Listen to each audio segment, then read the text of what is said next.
We are here with the Samsung Galaxy S2. This is a pre-production version, although the ID is essentially final. 8 megapixel camera on back with 1080p recording, LED flash, extremely thin, but still manages to pack a battery over 1600 milliamp hours, so that's good.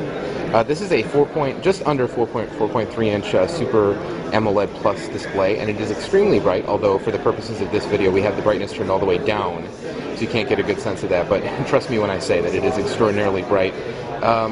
This is what Samsung is billing as TouchWiz 4.0. I'm going to show you a cool feature here. They've essentially brought back the widget drawer, which you might remember from very early versions of TouchWiz. If I bring up the widgets here on the home screen, we can get sort of a slider across the bottom that has some cool 3D effects. You can choose what widget you want, and there might not be room on the screen. 1 second. And come on, it'll let me do it. There we go. And you pick where you want to drop it, highlights the area that it's going to take up on the screen, which is nice, you know ahead of time. And boom, there it goes. There are 4 hubs that Samsung is installing on this device, obviously not a stock Google experience. You have Social Hub, Music Hub, Readers Hub, and Game Hub. And unfortunately we can't demonstrate those for you because they don't have a network connection on this prototype here.